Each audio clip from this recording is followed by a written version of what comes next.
त्वदीयपदपङ्कजपञ्जरान्ते अद्यैव मे विशतु मानसराजहंसः प्राणप्रयाणे समये कफवातपित्तैः कण्ठावरोधनविधौ स्मरणं कुतस्ते नारायणं नमस्कृत्य नरं चैव नरोत्तमं देवीं सरस्वतीं व्यासं ततो जयमुदीरयेत् श्रीलक्ष्मीनाथसमारम्भां नाथयामुनिमध्यमाम् अस्मदाचार्यपर्यन्तां वन्दे श्रीगुरुपरम्पराम् अञ्जनानन्दनं वीरं जानकीशोकनाशनं कपीशमक्षहन्तारं वन्दे लङ्काभयङ्करं भक्ति गुरु चतुर्नाम वपुए इनके पद वंदन किए नासत विघ्न अनेक श्री श्यामाजू के पद कमल जब लग हृदय नवास श्याम भ्रमर आवत नहीं तब लगता के पास। बोले वृंदावन बिहारी लाल की जय। भागवत महापुराण की जय। सुखदेव भगवान की जय। परम मंगल में परात्पर अखिलेश्वर अचिंत कल्याण गुणगण निधान सर्वेश्वर सर्वाधिपति अकारण करुणा वरुणालय अकारण करुणा कारक सकल जन्य कल शापहारक परात्पर परब्रह्म सच्चिदानंद स्वरूप परम पिता परमात्मा श्री राधा गोविंद सरकार राधा रमण बाधा हरण शिवा के बिहारी लाल का यह वांगमय शब्द में विग्रह श्रीमद् भागवत महापुराण कोटि कोटि नमन कोटि कोटि प्रणाम। इस परम पावन पुराण ग्रंथ पारमहंसों की पावन संहिता को परमाराध्य नंद नंदन यशोदा नंदन वृज रंजन देवकी नंदन श्याम सुंदर श्री कृष्ण के पाद पद्मों पर कोटसा नमन नतमस्तक वंदन एवं अभिनंदन। उनकी आह्लादनी शक्ति प्राण प्रिया जगत वंदनी वृषभानुनंदनी भासुती जगदीश्वरी बरसाने वाली श्री किशोरी जू के पावन चरणारविंदों पर कोटसा प्रणति समस्त भूतादिक श्री आराम में सब जग जानी करहु प्रणाम जो रिज गोपाल। हम सबका यह परमो सौभाग्य की भागवत साप्ताहिक कथा सीखने का सद संकल्प विचार लेकर के एक स्थान पर एक साथ जुड़ करके और इस पावन पुराण के तरफ अपने मति को बुद्धि को लगाकर तैयारी कर रहे हैं। बड़ा ही आनंद आ रहा है। और कल के दिवस में हम सबने श्रवण किया कि किस प्रकार महाराज परीक्षित सुखदेव भगवान से प्रश्न करते हैं कि हे भगवान, जो महाराज प्रियव्रत आत्मा राम थे और वह यह जानते हुए कि गृहस्थ आश्रम कर्म बंधन में डालने वाला है, फिर उन्होंने गृहस्थ आश्रम को क्यों स्वीकार किया, ऐसा प्रश्न किया।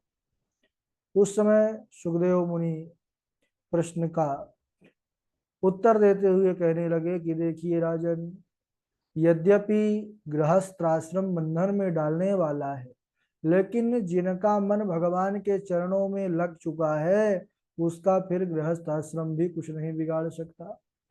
और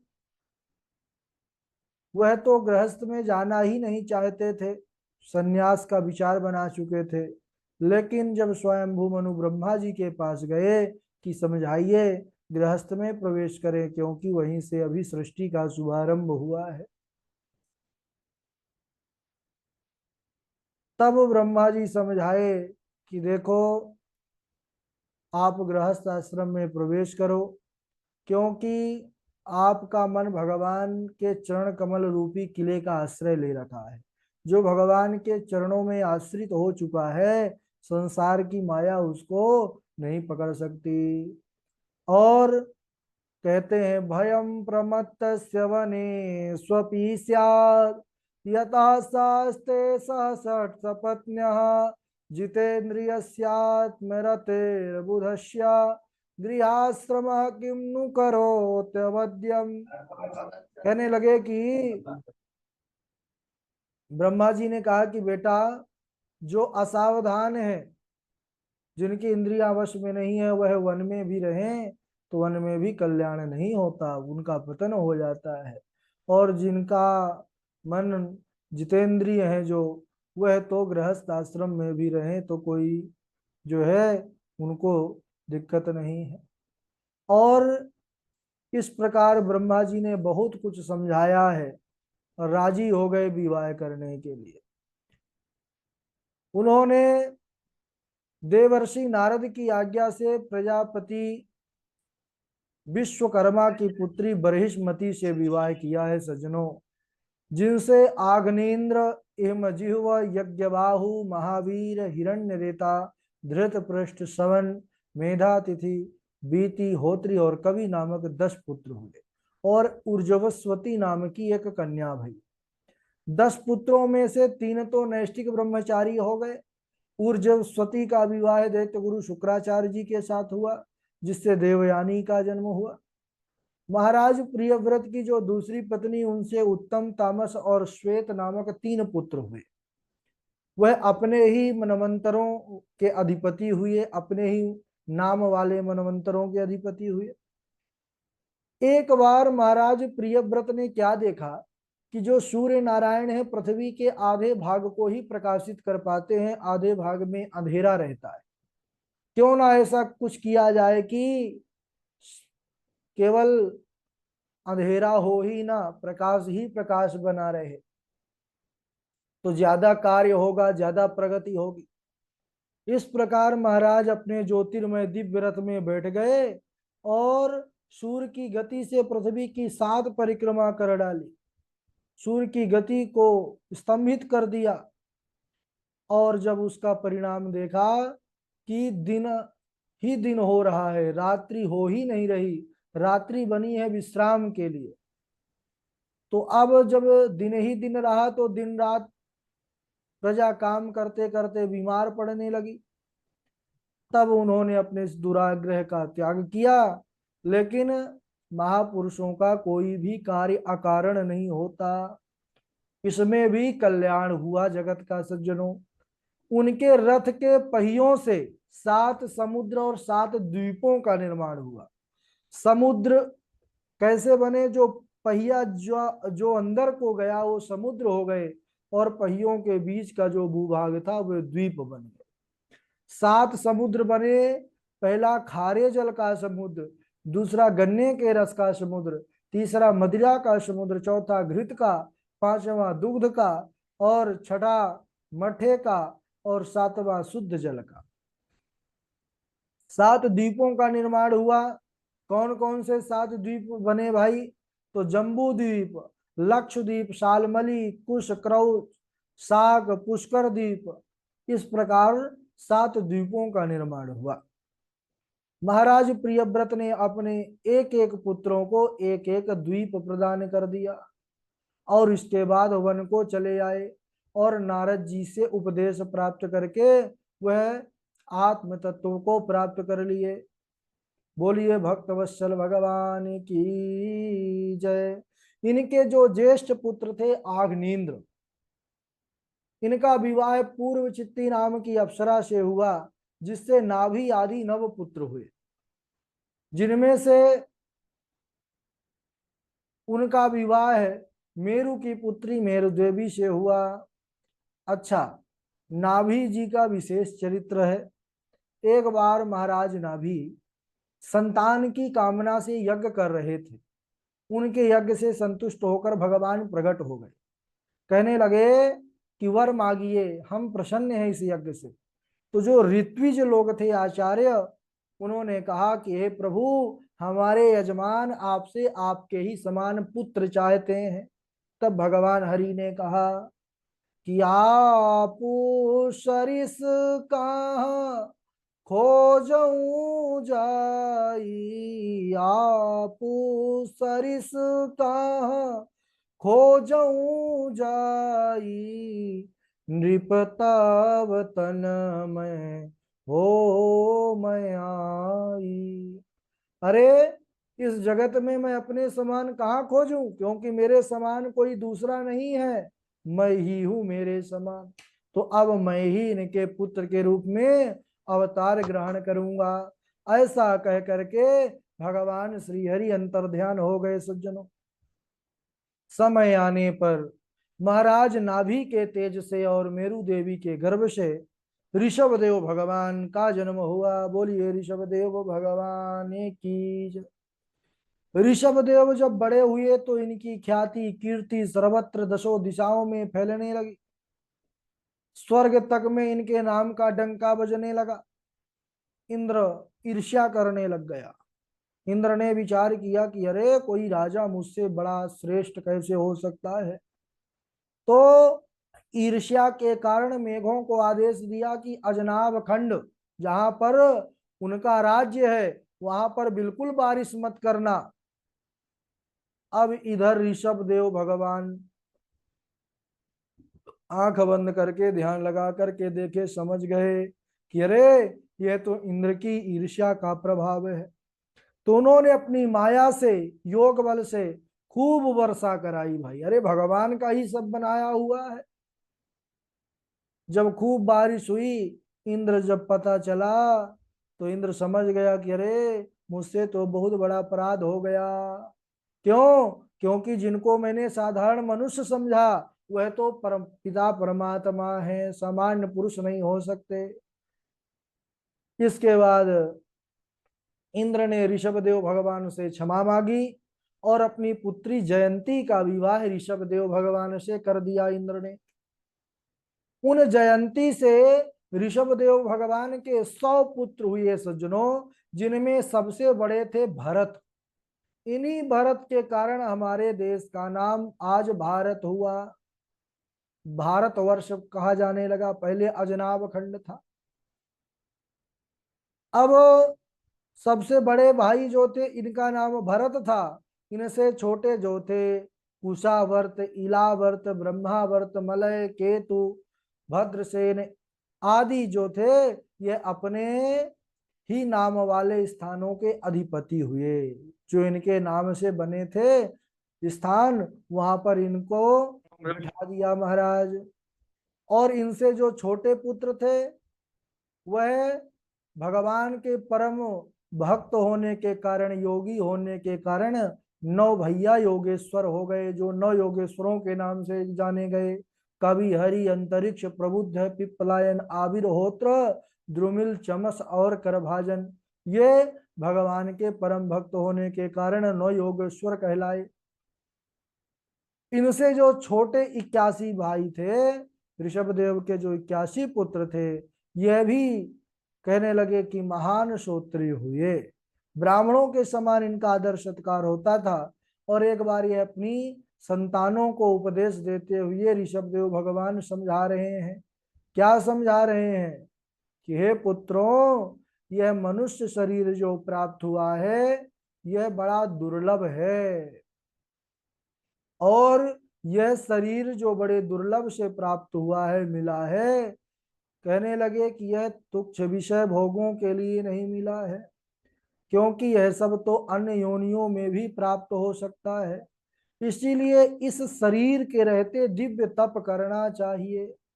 तप से होता क्या है? बोले तपस्या से अंतःकरण पवित्र हो जाता है, और अंतःकरण के पवित्र हो जाने पर ब्रह्मानंद की प्राप्ति होती है। भगवत जो है तो भगवत कृपा प्राप्त होती है।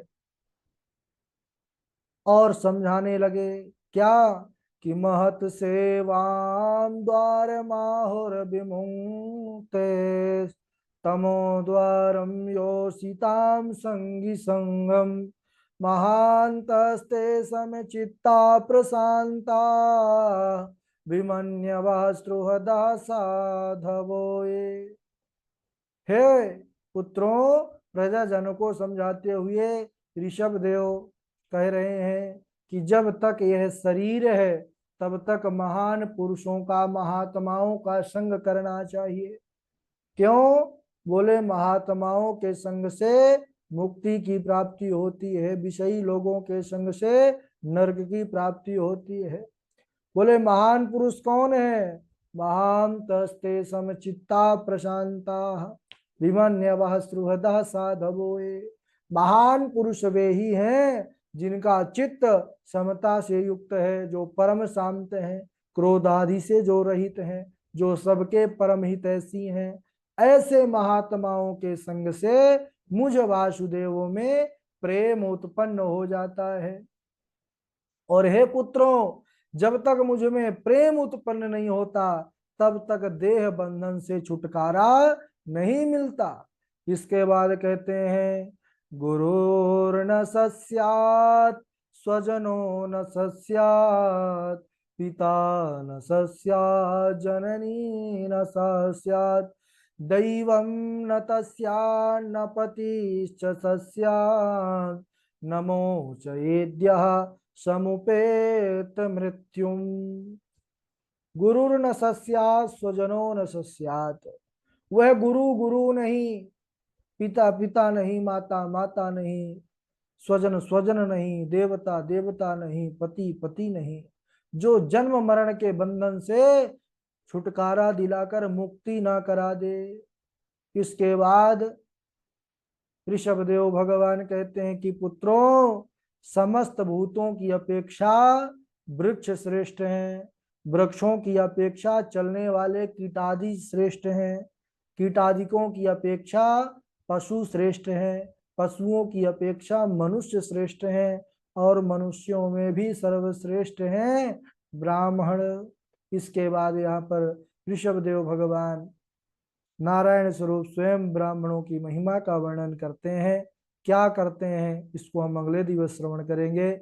आज यहीं तक समय हो चुका। आप लोगों को याद करने के लिए काफी श्लोक भी हो चुके हैं, यहाँ तक लिखिए, श्लोकों को याद करिए, उसके बाद हम अगले दिवस इसके आगे श्रवण करेंगे। बोले वृंदावन बिहारी लाल की जय। चलिए सब लोग बारी बारी से सुनाएंगे। सर्वप्रथम हमारे झा जी हैं, डॉक्टर साहब हैं, उनके बाद पूर्वी जी हैं, वैष्णवी तिवारी जी हैं, आशुतोष झा जी हैं, उन्नति जी हैं, मानसी गौतम जी हैं, जय द्विवेदी जी हैं, चेतना जी हैं, मेघनाथ चक्रवर्ती जी हैं, और पुष्पेंद्र शर्मा जी हैं, बबीता जी हैं, निसर्ग पाठक जी हैं, नंदा देवी जी हैं, आदित्य गौतम जी हैं, आशु कश्यप जी हैं। चलिए स्वागत है आपका झा जी। राधे राधे गुरुजी। हाँ राधे राधे। का त्वं कस्यासि को वायम् का त्वं कस्यासि को वायम् शयानो यस्य शोचसि का त्वं कस्यासि को वायम् शयानो यस्य शोचसि जानासि त्वं सखायं माम् जानासि त्वं सखायं माम् येनाग्रे चचरतः येनाग्रे चचरतः का त्वं काशिको वायं शयानो यस्य शोचसि जानासि त्वं सखायं माम् जानासि त्वं सखायं माम् येनाग्रे चचरतः न त्वं विदर्भदुहितां नायं वीरः सुहृत्तव न त्वं विदर्भदुहितां नायं वीरः सुहृत्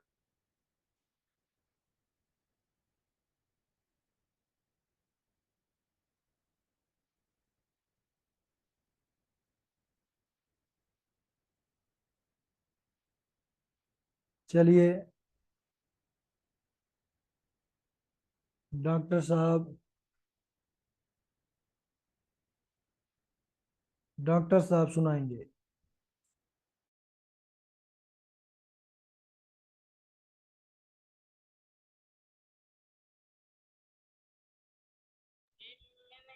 चलिए पूर्वी आप सुनाइए। राधे राधे गुरु जी प्रणाम। हाँ सुनाइए। यत्र योगेश्वरः कृष्ण यत्र पार्थो धनुर्धरा मन्यसे न भयं यद्वै हंसोपस्यावयोर्गतिम् मन्यसे न भयं यद्वै हंसौ पश्यावयोर्गतिम् प्रियव्रतो भागवत आत्मा रामः कथं मुने गृहे रमतायनमूल कर्म बन्धः पराभव प्रियव्रतो भगवत प्रियव्रतो भागवत।